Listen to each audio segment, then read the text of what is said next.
결국에는 고물가, 고금리 상황이 생각보다 오래 지속이 될 것 같아. 안녕. 오늘은 2023년 5월 15일 월요일부터 26일 금요일까지 발표된 중국, 일본, 영국, 독일, 미국 이렇게 5가지 국가들의 경기 지표에 대해 얘기를 해볼까 해. 첫 번째로 중국. 코로나 리오프닝 이후 중국의 경제가 반짝 이렇게 회복될 거라고 기대를 했지만은 시장의 기대에 조금 미치지 못하는 생산이랑 소비 실적이 이렇게 발표가 되었어. 산업 생산의 경우 5.6% 성장을 했는데 시장 예상치의 10.9%의 반 정도밖에 미치지 못했어. 소매 판매도 전년 대비 18.4% 성장을 했는데 예상치의 21%에 조금 못 미치는 결과였어. 고정자산 투자는 4.7%로 예상치의 5.5%에 마찬가지로 미치지 못했어. 이게 작년 국경 봉쇄로 인해서 22년의 낮은 기저 효과에도 불구하고 예상치를 하회하는 산업 생산, 소비, 그리고 고정자산 투자의 지표가 중국이 생각보다 빠르게 회복을 못하고 있음을 알려주지. 두 번째 국가는 일본이야. 23년 1분기 GDP의 전망치가 발표가 되는데 소비와 투자 상승에 의해서 GDP가 0.4%로 예상치 0.1보다 더 높게 발표가 됐어. 하지만 정부 지출은 3분기 연속 침체되어 있고 수출은 마이너스 4.2% 그리고 수입은 마이너스 2.3%로 수출이 수입보다 이렇게 많이 떨어지게 되면서 순수출은 감소하고 있는 추세야. 다만 이후 수정치랑 확정치가 발표가 되면서 값이 변할 수 있기 때문에 이거는 참고사항 정도로 보는 게 좋을 것 같아.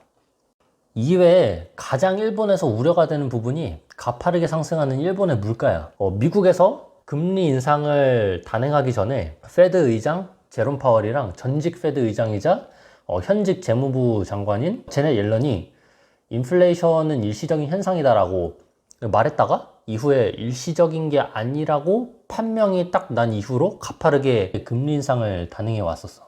그렇지만 아직까지 물가가 잡히지도 않은 상태야. 근데 지금 일본 중앙은행은 한술 더 떠서 아직까지 마이너스 금리를 유지한 채로 인플레이션은 외부 요인에 의한 일시적인 현상이다라는 스탠스와 함께 올해 안에 식료품을 뺀 근원 물가는 2%대로 떨어질 것이다 라고 예측을 하고 있어. 하지만 수치는 정반대로 가고 있어. 헤드라인 물가는 3.5%로 예상치의 2.5%보다 1% 높게 나왔고 식료품 가격을 뺀 근원 물가는 3.4%로 나왔어. 다른 국가들과 다르게 일본의 근원 물가는 변동폭이 큰 에너지 가격을 포함하고 있어서 여기서 에너지 가격을 뺀 슈퍼코어 물가는 지난달 3.8%에서 4.1%로 41년 만에 가장 높은 수치를 기록했어. 즉 정리를 해보자면은 식료품을 뺀 근원 물가가 헤드라인 물가보다 0.1% 낮게 나왔으니까 일단 전월 대비 식료품 가격은 소폭 하락했다라는 것을 유추를 할 수가 있어. 근데 이외에 변동폭이 큰 에너지 물가까지 뺄 거 다 빼고 보니까 41년 만에 가장 높은 근원 물가의 물가 상승 압력을 볼 수가 있지. 제로금리를 고집하면서 인플레이션은 일시적일 것이다 라는 희망회로로 알아서 물가가 잡혀줄 거란 기도메타를 하고 있는 일본 중앙은행의 스탠스가 정말로 맞을지는 계속 지켜보는 게 중요할 것 같다. 세 번째, 영국. 제조업 생산자 지수의 침체 속도가 가속화되고 있는 반면에 영국의 서비스 지수는 계속 두드러지게 팽창하고 있는 추세야. 제조업은 힘든데 서비스는 대체 뭐가 힘들다는 거지? 희비가 이렇게 극명하게 갈리고 있는 상태야. 물가로만 봤을 때는 내 생각엔 영국이 전 세계 주요 국가들 중에서는 가장 큰일 난 국가로 보여. 22년 4월 가파르게 치솟은 물가 상승률을 감안해서 23년 4월에는 8.2% 정도로 떨어지겠거니 기대를 했는데 막상 까보니까 8.7%로밖에 떨어지지 못했어. 반면 근원 물가는 6.8%로 1992년 이래로 가장 높은 수치를 기록을 했어. 근데 이와는 정반대로 헤드라인 생산자 물가는 8.5%에서 5.4%로 그리고 근원 생산자 물가는 8.3에서 6%로 가파르게 떨어지면서 생산하는데 비용은 오히려 떨어졌어. 그래서 요즘 기업들이 이때다 싶어서 제품 가격을 올려서 수익률을 극대화시키려는 그리드플레이션이 아닌가 의심하는 사례들이 늘어나고 있어.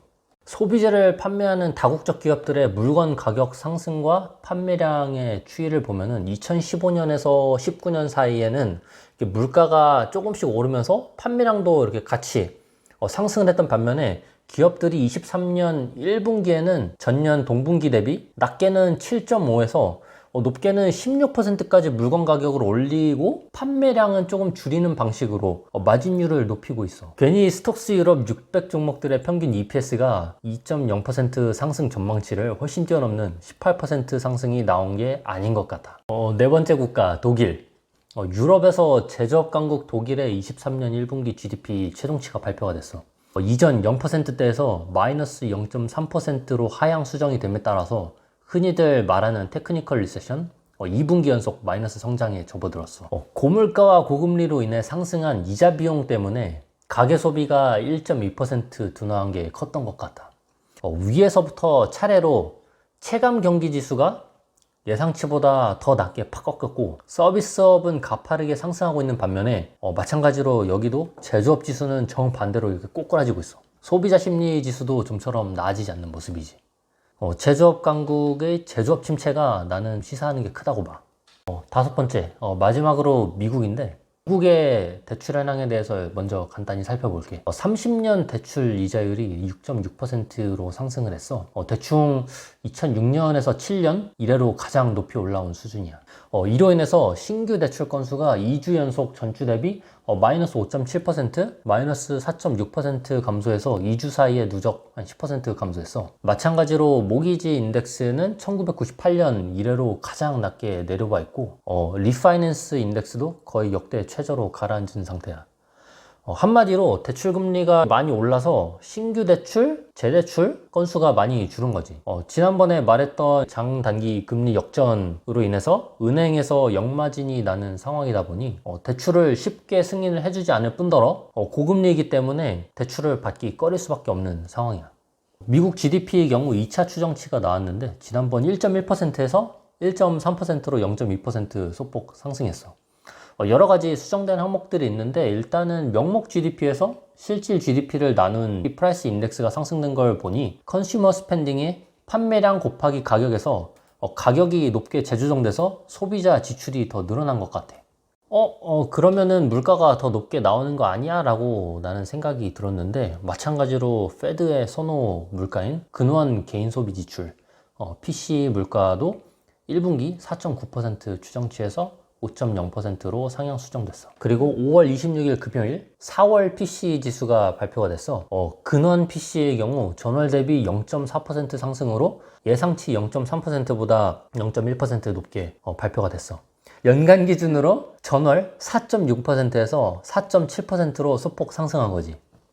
금리를 꾸준히 이렇게 차근차근 올리는데도 물가가 계속 빠지지 않는 이 상황 속에서 또 월간 개인 소비는 전월 0.1%에서 0.8%로 이것도 상승을 했고 소득도 0.3%에서 0.4% 늘어났어. 그러니까 이 고물가 속에서 사람들의 수입이 잘 버티다 보니까 지출도 계속 늘어나고 이게 물가 상승을 부추기고 있는 셈인 거야.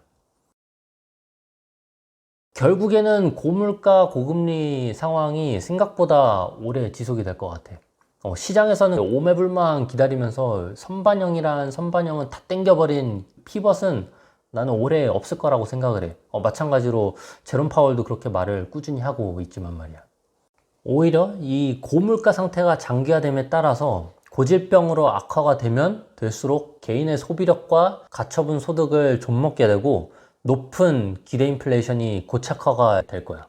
그러면은 이전보다 더 높은 금리 인상을 하거나 경기에 어딘가 팍 부러뜨려서 실업률을 높여야만 하는데 이미 금리는 이전 예상치보다 더 높을 거로 전망을 하고 있고 제조업 섹터는 이미 부러져 버린 상태야. 그러면은 다음번에도 주요 국가들의 경기 지표와 현황들에 관한 얘기를 내가 들고 오도록 할게. 그러면 안녕.